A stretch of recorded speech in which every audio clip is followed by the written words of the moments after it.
Hey guys, it's Russell back, and on today's video I'm taking advantage of this nice weather to do something a little bit different.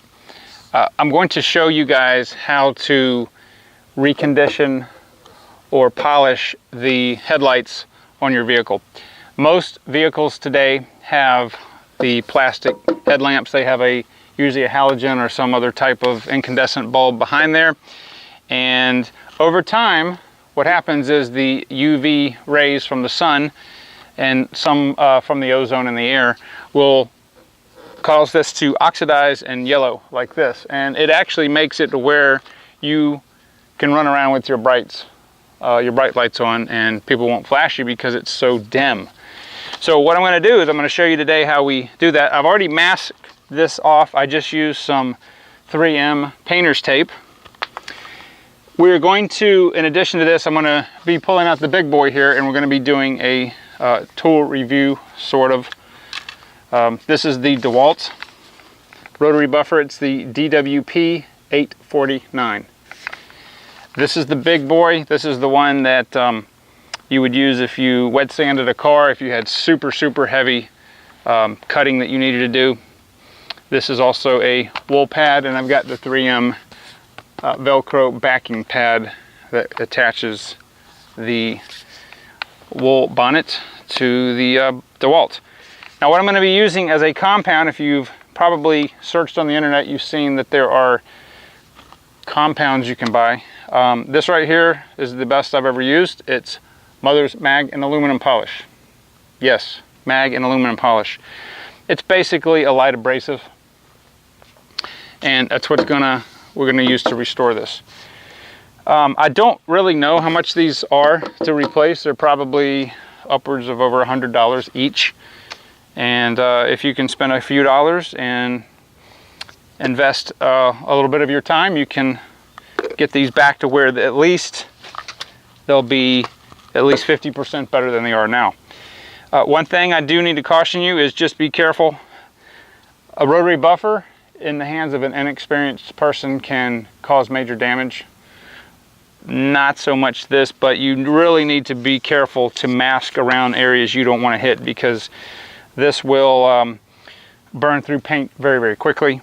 It's not hard to use. Don't be afraid of it. Just be mindful of it. So what I'm going to go do now is I'm going to make sure that I'm kind of shooting into the sun.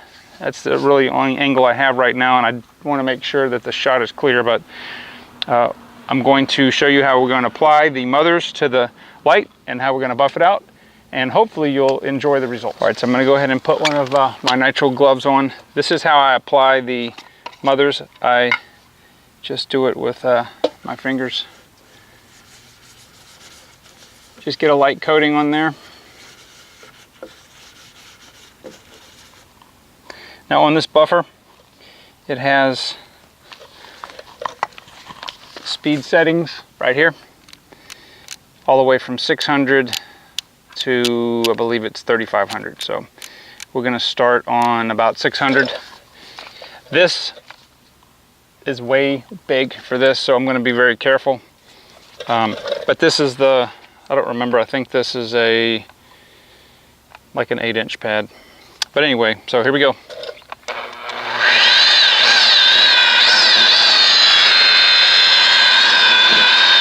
I'm going to turn it up.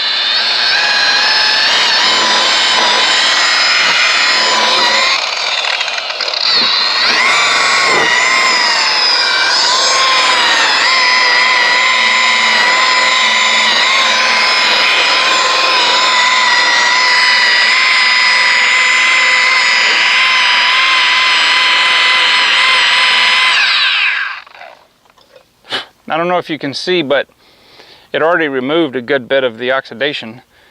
So I'm going to move this on up to about 2,200.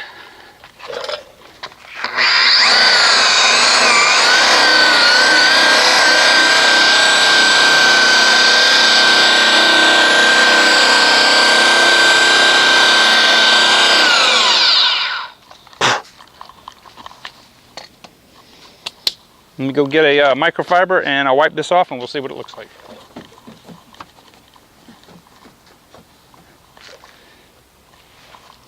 Oh, that is much, much clearer.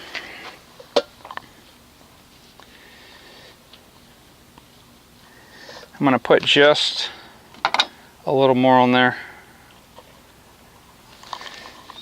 All right.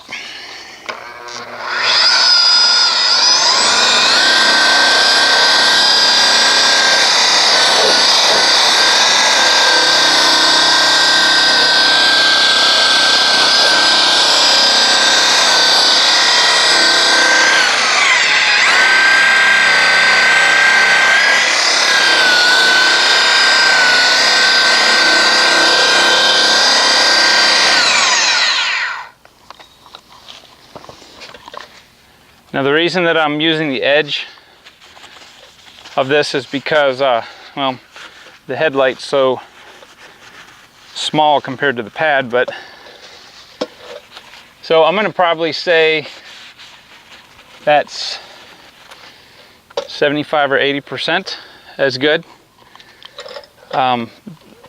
It's pretty much clear now. So I'm going to move the camera. We're going to go over to the side that was the least worst and see how that comes out. All right, so there is this was the better of the two. You can see now that this is the worst of the two. And just even feeling, this feels rough compared to the side we just did. So I guess my idea of using the glove kind of went out, didn't it? Just gonna put some on here just like we did.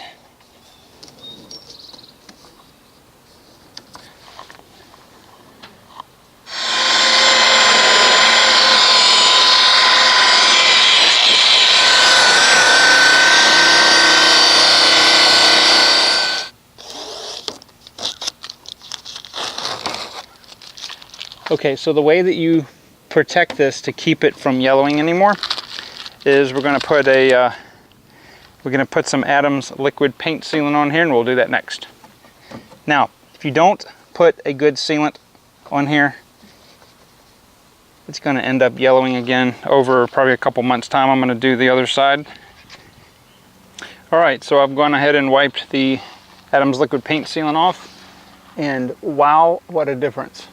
Now, you will never ever get these to be like they were when they're brand new. It's just, even if you wet sand them, but this is 80% better in our face. But yeah, unbelievable.